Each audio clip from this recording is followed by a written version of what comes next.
The Gardening Spot, and I'm the Gardening Rebel, Todd, and today we're going to talk about a very simple crop to grow. It helps boost a lot of new gardeners' confidence when they see what they're capable of doing, and I really push this crop on everybody that is starting gardening, and that's a simple plant that we call okra. Okra is one of the easiest things to grow in your garden. However, there are some steps that you need to follow to have a successful crop. Let's go over those steps real quick. The first step, okra is a warm season crop and it needs heat. Okra grows best in the hot temperatures, anywhere from 75 to 90 degrees. You gotta watch how you plant your seeds. Seeds should only be planted in the springtime when your soil reaches 65 to 70 degrees at a 4-inch depth. Okay?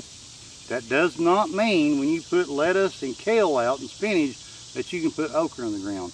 Those are cold plants. They like the cold weather. They can handle it like cabbage can. Okra cannot handle cold weather. The seeds will not germinate. They will rot in the ground. Now, I know a lot of people that soak their okra seeds or they'll transplant okra.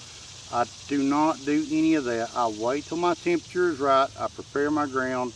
I plant my seeds 1/2 inch to 3/4 inch deep. Within 2 to 5 days, I've got plants breaking the ground. It's an easy process to do. Okay, so now that your temperature's reached a certain degrees that you can plant your okra, remember this should be one of the last things you plant in your garden is okra, unless you're planting fall crops like pumpkins or some kind of gourd or things of that nature. Then, those will be the last you plant. But okra is going to be one of the last things you plant due to the temperature issues. Okay, now okra can grow in any soil. It prefers kind of a loamy, compost-filled soil, but with the right nutrients, it can grow in any soil as long as it's well drained. It's not a very good seed to have in a wet soil. These seeds will rot. The plants will develop root rot at a young age if the soil stays real wet. So, after you've planted your seeds, within 2 to 5 days, these guys should be breaking up if it's good conditions. Now, let's talk about your soil when planting okra. Nothing special about it. You know, you need to keep your pH in between 5.8 to 6.5.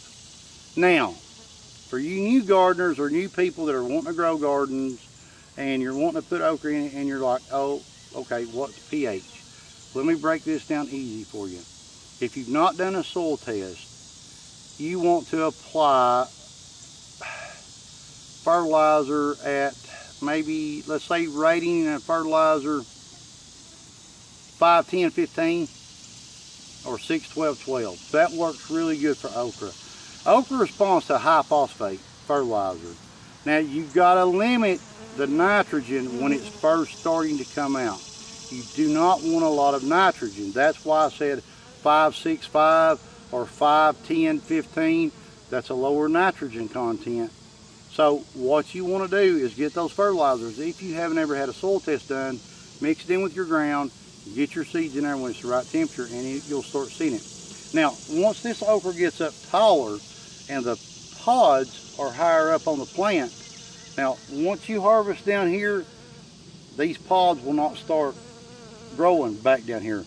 It grows as the plant grows. Your pods follow the top of the plant. So once it gets tall and those pods are let's say 4 to 5 foot up, then I start putting nitrogen in and cutting it around the plant because it helps the nutrients reach that pod for development on taller up in the plant. So when it starts producing okra in late season, you can start putting some nitrogen to it, okay? And that's only when the blooms are at the top.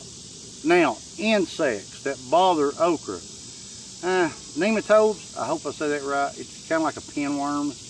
They'll get around the root system of them early on, and the roots will gall, just kind of twist up.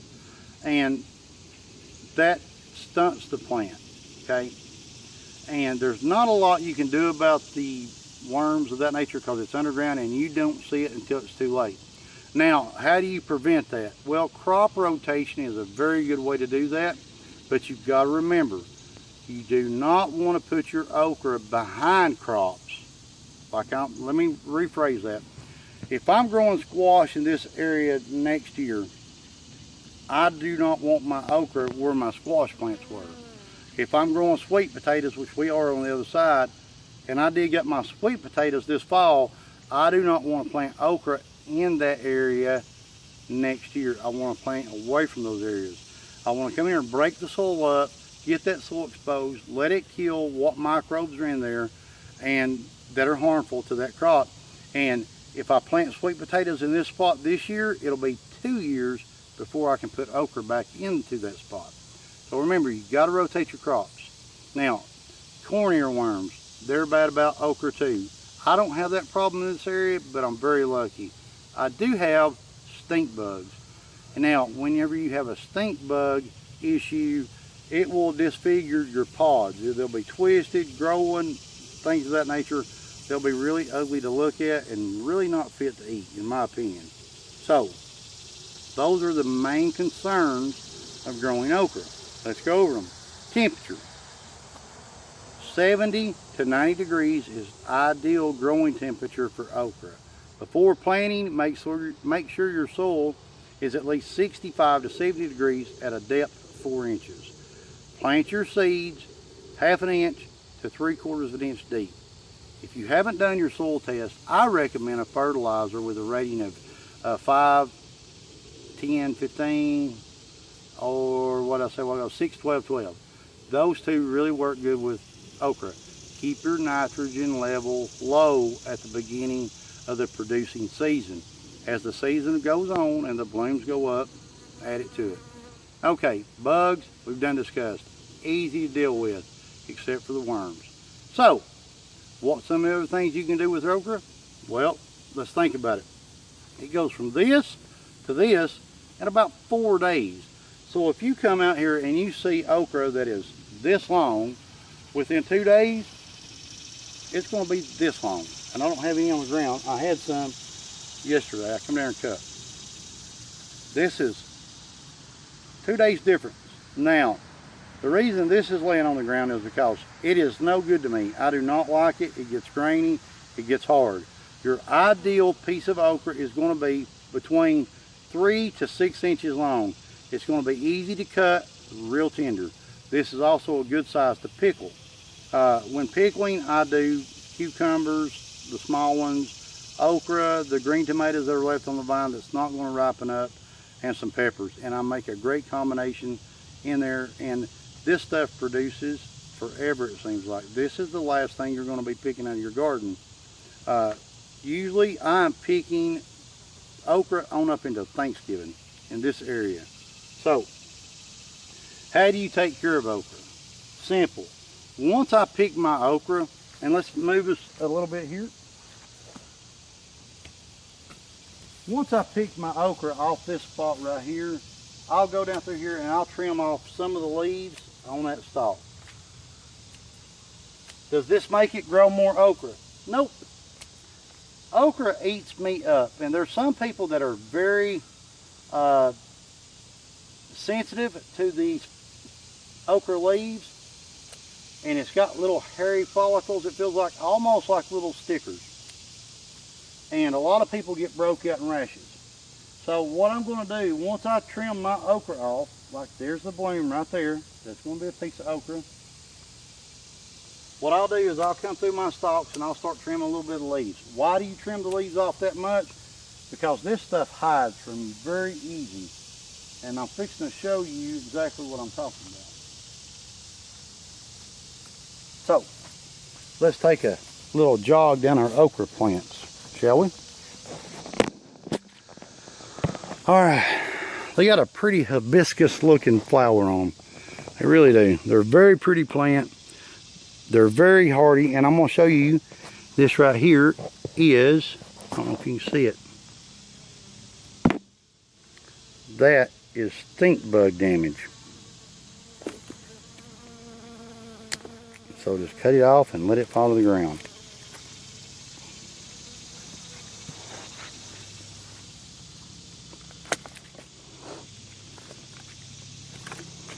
Now, this pot of okra right here tomorrow will be ready to pick. If it goes any more past tomorrow, it will not be eatable. It just turns into a fibrous piece of okra that you can't use at all.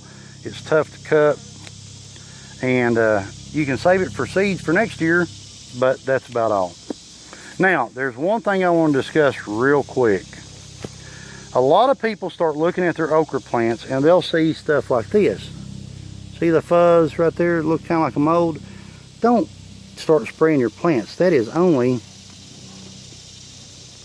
the bloom decomposing. Alright, and then they'll see this. Oh Lord, what's wrong with my okra plants? There's nothing wrong with your okra plants. That is the male bloom dying. Now these okra plants went through a lot in the beginning of the season. These are the plants, if you look at earlier videos, that actually went through the flood and all of their roots were exposed. And you can tell by looking at the bottom of the plant, the base of it, how the stalks are growing and how the roots are exposed. We simply did not help them. I just come by and kicked some dirt on the root systems that were exposed and left them. It's a very hardy plant. Anybody can grow it. However, you have to stay on top of it. You cannot walk away from okra for a week and expect to go down and get a dinner out of the plants if you haven't been down there to pick them, because they grow so fast that it's unusable. And the more pods you have on there, the less it's going to produce. That's why you want to get them 4 to 6 inches. I'm not going to wrap it up for this video on okra because there's really not a lot to talk about okra, honestly. It's an easy crop to grow. It's a confidence booster for young gardeners or new gardeners or gardeners that are just pretty much struggling in general. And there's only one really thing you got to remember about putting out this crop: temperature. Temperature is the key to a successful crop of okra. No matter what the strain, temperature is your #1 issue. Alright, so for the Gardening Rebel, I am out of here. But I also like to take this time right now to thank the subscribers we got. It's been a good year for the gardens. We've had some up and downs, but you know, that's expected. It's gardening. It's not something that we can control. If you're not a subscriber though, please feel free to do so. If you'd like to leave a comment or a question, hey, go ahead and drop it down in the box below, and I will try to get to it as soon as possible.